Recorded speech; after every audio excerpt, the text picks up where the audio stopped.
میرا نام سر شاہد ہے اور میں ایک اسٹوڈنٹ ہوں، کمپیوٹر کا بھی اور اکاؤنٹس کا بھی۔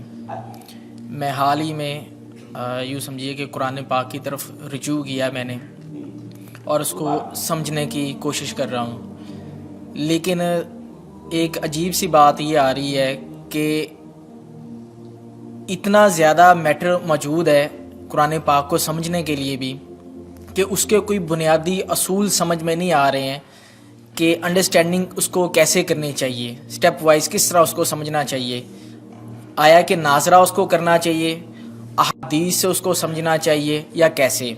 کیونکہ اگر ہم احادیث کو بھی اٹھا لیتے ہیں پڑھتے ہیں تو کچھ علماء کہتے ہیں جی کہ احادیث کے بارے میں بھی یہ ہے کہ کچھ ضعیف ہیں یا حسن ہیں یا اس کا مطلب کسی خاص وقت کے لیے تھا۔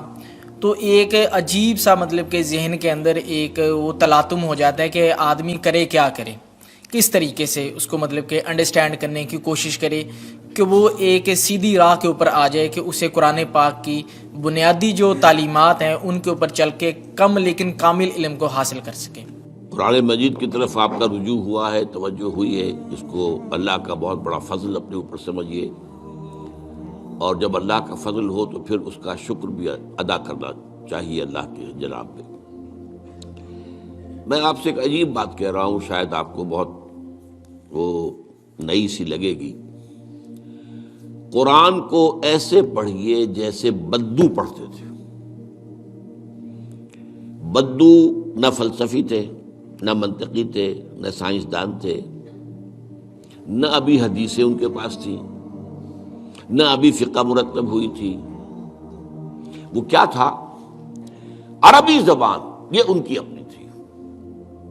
تو شرط اول جو ہے قرآن مجید کو سمجھنے کے لیے وہ عربی زبان کا صرف و نحو صحیح جاننا یہ لازم ہے۔ پھر قرآن کے متن ہی کو اصل سمجھیے۔ البتہ یہ ہے کہ اس کو آپ سمجھیں کہ یہ پہلا مرحلہ ہے قرآن پر غور کا، قرآن پر فکر کا، قرآن پر سوچ کا۔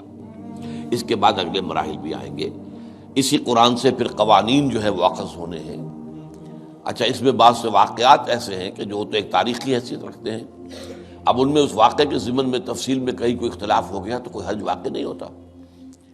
ابھی میں مثال دیا کرتا ہوں کہ میں چند جملے ابھی آپ کے سامنے یہاں ادا کروں اور پھر 10 منٹ کے بعد پوچھا جائے آپ سے تو ہر شخص جو ہے اس کو کہے گا، وہ جواب جو میرا دے گا وہ مختلف ہوگا، اس کا اس میں اس کی اپنی بات بھی شامل ہو جائے گی، اور سوچ میری بات سنتے ہوئے بھی جو اس کا سبجیکٹو مائنڈ ہے وہ اس کے اندر اس وقت حاضر ہوگا، وہ اس سے اس کوئی نہ کوئی نتیجہ از خود اپنی اس سبجیکٹو مائنڈ کے حوالے سے حاصل کرے گا، وہ بیان کرے گا۔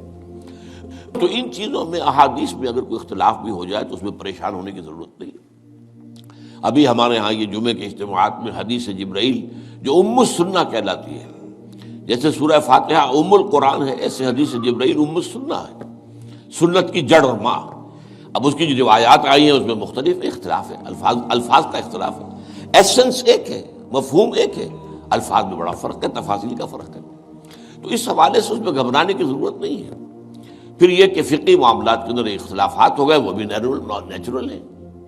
آپ کو معلوم ہے کہ ایک ہی مقدمہ ہوتا ہے، 8 جج بیٹھے ہوئے ہیں ایک بینچ پر، 5 کا فیصلہ ایک ہے، 3 کا ایک ہے، اور بھی تقسیم ہو سکتی ہے۔ قانون وہی، اور یہ میں بات کر رہا ہوں سپریم کورٹ کی یا ہائی کورٹ کی، وہاں پہ تو ظاہر بات ہے وہ نئے بیانات نہیں لیے جاتے، وہ جو بھی فائل ہے وہ تو بہت پہلے سے تیار ہو چکی ہے، اس کے اوپر بحث ہوتی ہے، صرف اسی سے اخذ کیا جاتا ہے، مطلب ان کا وہی رہتا ہے، اس کے اندر تبدیلی نہیں ہو سکتی، اس موقع پر کوئی نئی گواہی نہیں آتی۔ تو اس اعتبار سے ان چیزوں پہ گھبرانے کی ضرورت نہیں ہے۔ البتہ آپ آغاز جس طریقے سے کریں وہ میں نے آپ کو بتا دیا ہے، اس میں یہ کہ آپ اصل میں ان تمام جو چیزیں ہیں اضافی، ان سے ذرا صرف نظر کرتے ہوئے عارضی طور پر پہلے قرآن کو ایسے پڑھیے جیسے بدو پڑھتا تھا۔ اور وہی بات تھی کہ بدو پھر جس طریقے سے موٹیویٹ ہوا ہے، بدو سے مراد میں صحابہ کو عام طور پر لفظ دے رہا ہوں، یہ ان کی اس کے لیے وہ نہ سمجھیے کوئی توہین کی بات ہے، مطلب یہ کہ میں اس معنی میں کہہ رہا ہوں کہ وہ لوگ فلسفی نہیں تھے، کوئی پڑھے لکھے لوگ نہیں تھے، بلکہ امت کا نام ہی ہے یہ جو ہے امیین، ان پڑھ لوگ، ان پڑھ، ان لیٹرڈ ون، حضور کی شان بھی یہی ہے، امی ہے۔ تو انہوں نے قرآن کو جس طور سے سمجھا ہے وہ ہے بہترین طریقہ قرآن کو سمجھنے کا، اور اسی سے پھر وہ صحیح موٹیویشن ہوتی ہے کہ انہوں نے تن من دھن سب لگا دیا اللہ کے دین کے لیے اور اللہ کے دین کو غالب کر دیا۔ بحثوں میں پڑھ کر اور وہ جو باریکیوں میں پڑھ کر اور بال کی کھال اتار کر اور منطقی طور پر تجزیہ کر کے اور فلاں احادیث کے تقابل کے اس میں پڑھ کر علم کا تو اضافہ ہوگا، لیکن وہ انسپریشن اور موٹیویشن جو ہے وہ اس کے اندر نہیں رہے گی۔ دین کی بات پھیلانا صدقہ جاریہ ہے، ثواب کی نیت سے ویڈیو کو شیئر ضرور کیجیے۔ جزاک اللہ۔